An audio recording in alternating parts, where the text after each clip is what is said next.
Buti naman, isinama niyo itong birthday niya. Baby, namiss kita. Namiss din po kita, Nanay Elsa. Ako sinabi ko nga dito kay Maria na dapat naman magkita sila nitong anak niya sa birthday niya. Oo naman, at saka para makapagbakasyon din kayo kahit papaano, di ba? Uy, mamasyal kayo ha, mag-mall kayo. Tapos sa birthday niya mismo, magpa-party tayo. Ay, sige po, sakto. Wala pa rin po kaming plano eh. Ayun nga, gawin nyo. Mamasyal kayo sa mall. Kasama ko kayo. Ako rin sasama. Sasama din po ako.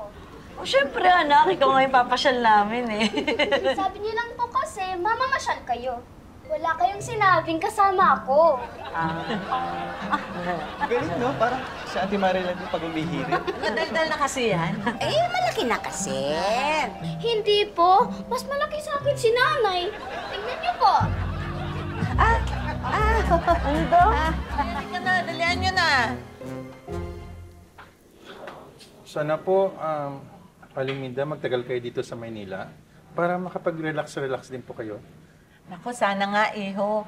Kaso marami rin akong gawain doon sa probinsya eh. Kaya pagkatapos ng birthday ni baby, uuwi na rin ako. Isasama niyo po ba siya pa uwi? Ewan ko nga, hindi ko alam ang plano nitong si Maria eh. Sana po maiwan dito si baby. Nagkakasundo po kasi kami. Pareho kami ng isip. Ibig mo ba sabihin na si baby ay isip matanda o ikaw yung isip bata? Po? Hindi po ako sure. Ay, yun na nga yun. Naku, natutuwa. Oh, ayan na pala sila. Hoy, akala ko ba kaya ka lagi nasa cellphone kasi kausap mo tong anak mo? Bakit nga niya andito na? Text ka ng text dyan. Sino ba yan? Si Mario. Ha? Si Mario? Nagte-text pa rin kayo? Akala ko ba, hindi ba hiwalay na kayo? Hindi. Kaya ko lang sinabi na hiwalay na kami kasi di ba nasa Dubai siya. Pero nagte-text pa rin kami. Kaya saan ba siya ngayon? Ayun o. Ay. Ano ka ba? Nandito na pala eh. Bakit hindi mo naman sinabi?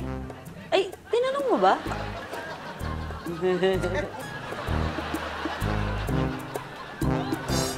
Yun nga po yung nangyari.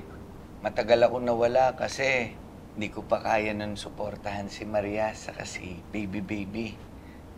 Kaya hindi muna ako nagparamdam. Ano naman ang ginagawa mo noong mga panahon na yon? Nagtratrabaho po ko para sa kanila.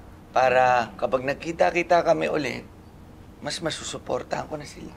Hindi mo man lang ba na-miss yung anak mo? Miss na miss ko po ito, sobra. Kaya lang, talagang nagtiis lang po talaga ako. Nag-focus lang ako doon sa trabaho ko. Ito sa dati mong puso, sino yung kasama mong babae? Kapitbahay ko po yan. Lesbiana po yan. Nagpatulong lang sa akin magkabalikan sila ng girlfriend niya. Dito ka na ba titira ng permanente sa Pilipinas? Ay, hindi po. Isasama ko na sila sa Dubai. Ano? Ibig sabihin, talagang ihiwalay mo na sila sa akin? Kakalurky! Sorry po kung nabigla kayo, ha. Ako, ano ka ba naman? Hindi ka na naman nagsabi. Nangalente, baby. Uy, may plano naman pala kayong dalawa ni Mario eh. Ha? Anong plano? Ay naku, ikaw talaga ha. Naku, tignan mo nga itsura mo. Ikaw lang ang hindi nabigla sa kwento niya. Paano ko mabibigla? Hindi ko naman na-gets. Teka, ano ba ang kwento mo? Actually, walang alam si Maria sa plano ko. Ha? Pasensya na kung nagulat kayo, ha. Ang totoo niyan, medyo nagulat din ako. Ba't ka naman nagulat, Abel? Kasi po, yung plano kong yon, ngayon ko lang din naisip. Bagay nga kayong dalawa. Getting all your Kapuso shows has never been this affordable. Subscribe to the GMA Pinoy Pack on YouTube TV for only $14.99 a month.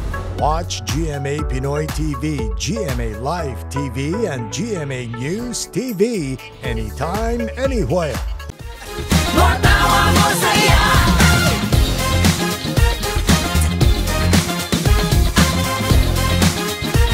Matawa